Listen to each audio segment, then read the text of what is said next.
Seifsa's training center manager, Emile Jacobs, says it's time for government to invest the future of the youth. Or the future in youth. He joins us now. Very good evening to you, and thank you so much for speaking to us. Good morning, Africa. You're speaking to Emile Jacobs, the Seifsa Training Center Manager. So just looking at, obviously, the budget that was tabled by the finance minister in South Africa, and this is always a statistic that not only just the man on the street is looking at, but also unions, various sectors that are interested in, that is the employment figure, but particularly the youth, because they're the largest demographic. Let's just start with your reflections on that. Did it speak to the very issues that you see as urgent? Is there alignment there? Yes, there is alignment. On the budget speech, the minister talked about how he's going to support the technical training center, how they're going to invest on youth and the skill of South Africa. So the budget came out, there is money allocated for the skills development of the youngsters of South Africa. So then just tell us exactly how you are supporting what government's objectives are, and not just government's objectives, but ensuring that our youth are employed. Okay, by grooming up the youth of South Africa and teach them how important is artisans in the country and the economy. Without training, technical training in the economy will go down. You don't have to go to universities you can also start your career at a technical college and become an engineer. The good thing of an artisan, you get skilled with your hands. At Seifsa Training Center, we train people to do the occupational qualification, that they do the knowledge and the practical at the same time. So whatever is in the book, you do it practical, physical with your hand. So, by example, if you do a welding trade, you can go and help yourself and employ other people, and then you can work at variable industries, high and low industry, small and big industry.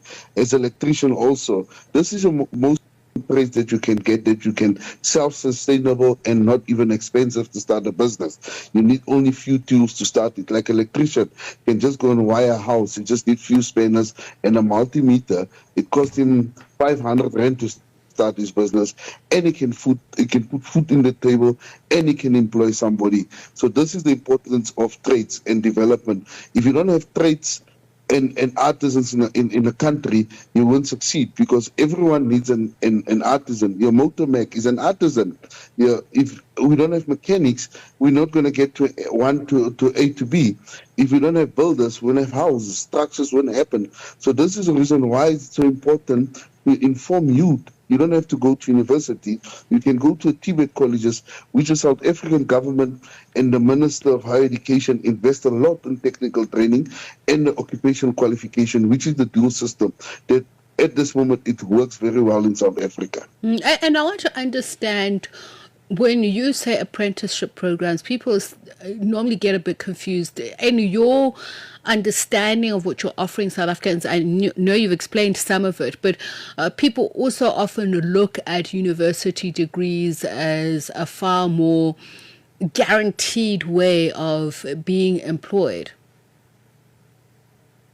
What artisan is actually the name artisan is very huge, because you get very, very big trades that we call tradespeople. I mean, you get what we call the biggest is your civil and your manufacturing.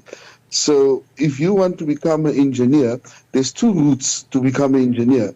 You can go direct to university and study your BSc at university, or you can go the technical route, where you start on the floor doing the technical stuff and do whatever you design, you'll understand it, and you'll be more marketable in the future, because whatever you design, you have done it yourself and you understand it, versus the guy who comes from the university, you just saw it from the books.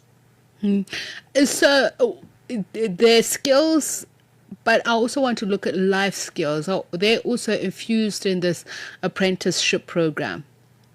Yeah, we have life skills, soft skills. Your life skills is to teach your guys, and your soft skills is to teach your guys to the technology, the computer, business skills. At Seifsa Training Center, we have a small incubation hub where we teach them life skills and business skills, how to market their business, how to register a business, and mostly a financial strategy, how to financial your strategy, how to market your business, how to do sales in your business, and how not to overcharge yourself out of the market, that you're compatible in the market. So let's talk about the market itself, the employment market. Who's hiring? Who are you partnering with? So once some of these trainees attain your artisanal recognition of prior learning certificate, does it improve their employability chances? Because we're seeing a lot of people being laid off, or the quality of work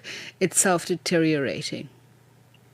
Yes, in the metal and steel environment, we have a lot of companies like Province Max Steels, the biggest companies that work with Seifsa Training Center.